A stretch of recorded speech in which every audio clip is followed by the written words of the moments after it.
forgot the entertainment her sister Catherine welcomed you with all? Frankly repeated, this is the patroness of heavenly harmony. Then give me leave to have prerogative, and when in music please spend an hour, your lecture shall have leisure for me. Preposterous ass! That never read so far as the cause why music was ordained. Was it not to refresh the mind of man after his studies or his usual pain? Then give me leave to read philosophy, and while I pause, serve in your harmony. Sirrah, I will not bear these braves of thine. Why, gentlemen, you do me double wrong to strive for that which rested in my choice. I am no preaching scholar in the schools, and I'll be tied to hours or appointed times, but learn my lessons as I please myself. And to cut off all strife, here, sit me down. You take your instrument, play the whiles, as I shall be done ere you too. You'll live his lecture when I'm in tune? That would be never. Tune your instrument. You're left me last. Here, madam. Hic ibat samos, hic est sagea talus, hic steterat priami, regia celsus ines. Construe them. Hic ibat, as I told you before, simos, I am Lucentio. Hic est, son unto Vincentio of Pisa. Sagea talus, disguised thus to get your love. Hic steterat, and that Lucentio that comes a wooing, priami, my friend Shrew. Regia, and my court. Celsus ines, that we might beguile your pantaloon. Madam, my instruments in tune. Let's hear. Oh, fine, the trouble jars. Spit in a hole, man, and tune again. Now let me see if I can construe it. Hic ibat samos. I know you not. Hic est sagea talus. I trust you not. Hic steterat priami. Take heed ye hear us not. Regia presume not. Celsus ines despair not. Madam, 'tis now in tune. All but the bass. The bass is right. 'Tis the bass knave that jars. I reward our pedances. No, for my life the knave doth court my love. Pedestal, I'll watch you better yet. In time I may believe, yet I mistrust. Mistrusted not. For sure Iaces was Ajax, called so by his grandfather. I must believe my master, else I promise you I should be arguing still upon that fact. But let it rest. Now, Lydio, to you. Good master, take it on, kindly pray, that I have been thus pleasant with you both. You may go walk and give me leave a while. My lesson makes no music in 3 parts. Are you so formal, sir? But I must wait. To watch withal. But what I be deceived, our fine musician groweth amorous. Madam, before you touch the instrument, to learn the order of my fingering, I must begin with rudiments of art, to learn gamut and reefer sort, more pithy, pleasant, and effectual than hath been taught by any of my trade. And here it is in writing, early drawn. Why, I have passed my gamut long ago. Yet read the gamut of Hortensio. Gamut I am, the ground of all accord. A, re, to plead Hortensio's passion. B, me, Bianca taken for thy lord. C, faute, that loves with all affection. D, sol, re, one clef, 2 notes have I. E, la, me, show pity or I die. Call you this gamut? I like it not. Old fashions please me best. I am not so nice to charge true rules for old inventions. Farewell to you masters both, I must be gone. To help address my sister's chamber. You know tomorrow is the wedding day.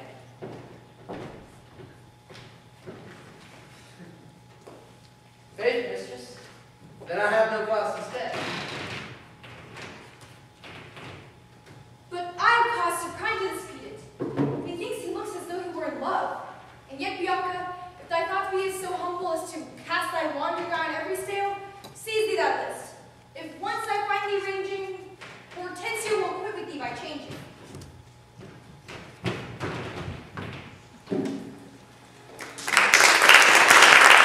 On this day with me.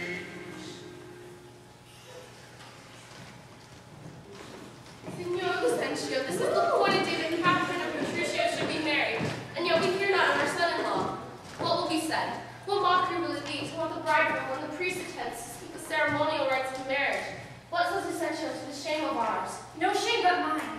I must forsooth be forced to give my hand, oppose against my heart, to a mad brave Rusby full of spleen who would have taste in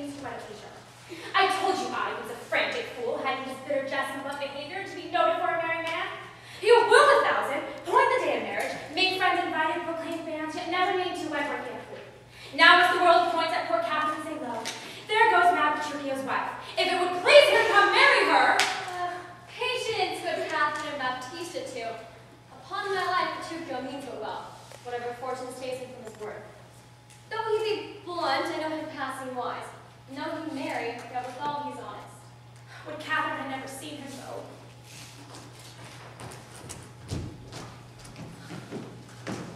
Go, girl. I cannot blame Catherine now to leave him. Such an injury reflects a very saint. Much more true of my attention to her. Master, news, and such old news you've never heard of. Is it new and old too? How may that be? Why is it not news here for she was coming? Is he come? Why, no, madam. What then? He is coming. When will he be here? When he stands where I am and sees you there. But say, what to thine old news? Oh, why, Patricia was coming in a new hat, an old jerkin, a pair of old breeches thrice turned, a pair of boots out in candle cased, one buckled, another laced. An old rusty sword taken out of the town armory with a broken hilt and chapless with 2 broken points. His horse hipped with an old mocky saddle and stirrups of no kindred, besides possessed with the glanders and like the most of the shine. Trouble with the lamp, infected with the fashions, full of winkles and spent with spavins, ribbed with yellows past here of the 5, stark spoiled with staggers, big hollow bonds. Swaying the back, shoulder shot, and near like before, and a half-checked bitten head saw full of sheep's leather. And who comes with him? Oh, madam, his sister, for all the world comparison like the horse, and not like a young lady or a gentleman's sister. Well, when he comes. Howsoever he comes. 'Tis some odd humor priced into this fashion. Yet oftentimes he goes with clean apparel. Why, madam, he comes not. Didst thou not say he comes? Who that, Patricia came? I am Patricia who came. No, madam, say his horse comes with him on his back. But that is all one. They might sing, Jamie, I hold you a penny, for a horse and a man is more than one, and yet not many. Where be these gallants? Who's that? You're welcome, sir. Yet I come not well. And yet you halt not. And not so old herald as I wish you were. Word better. I should rush and thus. But where is Kate? Where is my lovely trap? How does my mother? Gentle, methinks you proud, wherefore gaze this goodly company as if they saw some wondrous monument, comet or unusual project.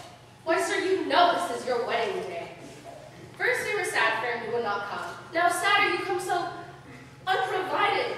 Fie, doff this habit, and I swore to our state is shame to our solemn festival.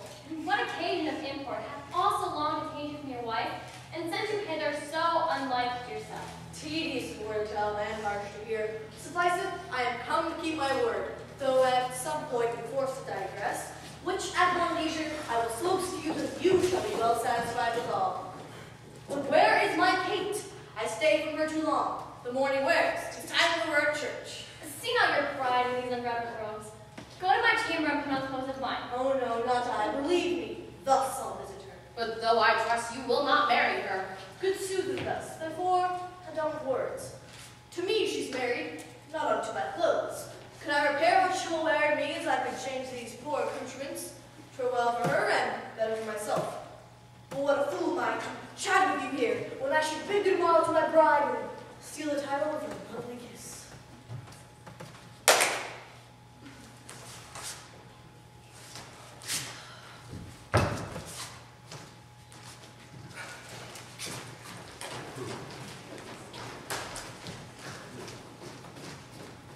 He had some meaning in his mad attire.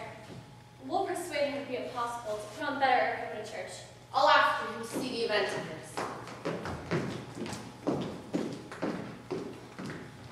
But sir, one concern as to act on his liking, which brings to pass that before imparted to your worship.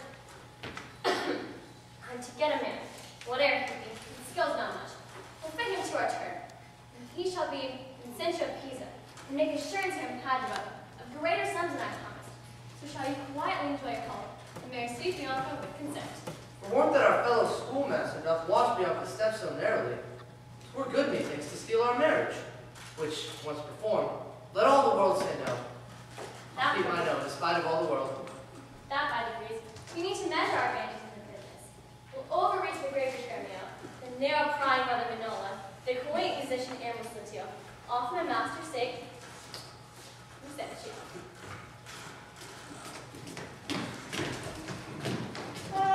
Gremio! Came here from the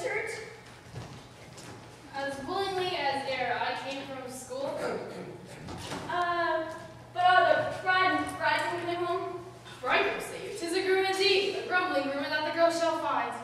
Cursed and she? Why, 'tis impossible. Why, he's a devil, a very fiend. Why, she's a devil's dam.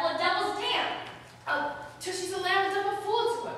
I'll tell you, Sue sent you. When the priest should ask the captain should be his wife, I, by God's wound, quoth me, and swore so loud that all amazed the priest had pulled the book. And as he stooped again to take it up, the bridegroom gave him such a cuff that down fell priest and book and priest. Now take it up, quoth he, if any should list. And what said the wench when he rose again? Trembled and shook, for he stamped and swore as the vicar meant to cozen him. But after many ceremonies, then he calls for wine, a health, quoth he, as if he had been aboard carousing to his mates. After the storm quaked off the muscadel. And this time he took a bride about the neck and kissed her lips with such a clamorous smack that the party all the church did echo. And I, seeing this, came thence for very shame. And after me, I know the round was coming. Such a mad marriage never was before. Hark, hark, I hear the minstrels play.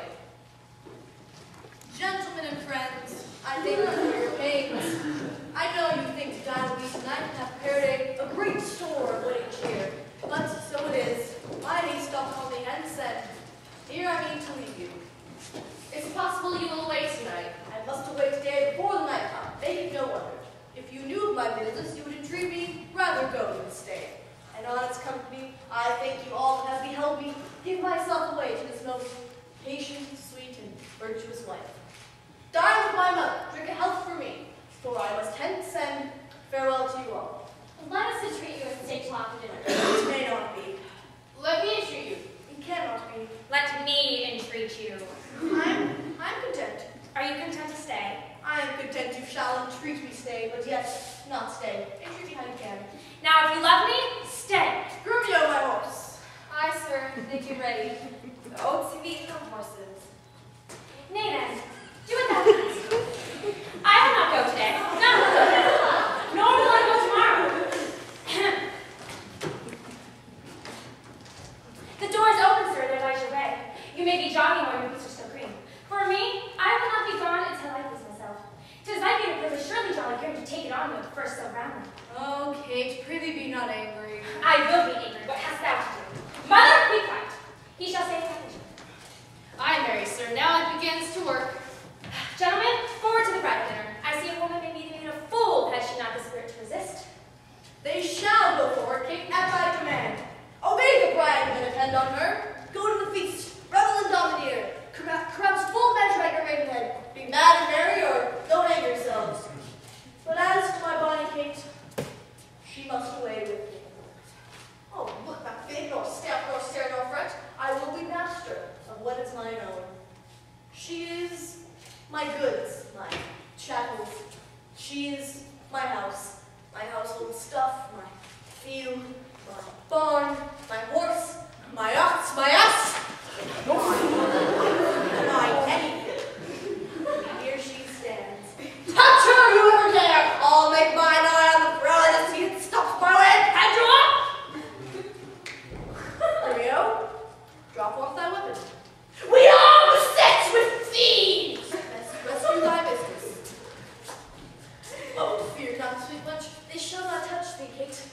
I'll buck with thee against a million.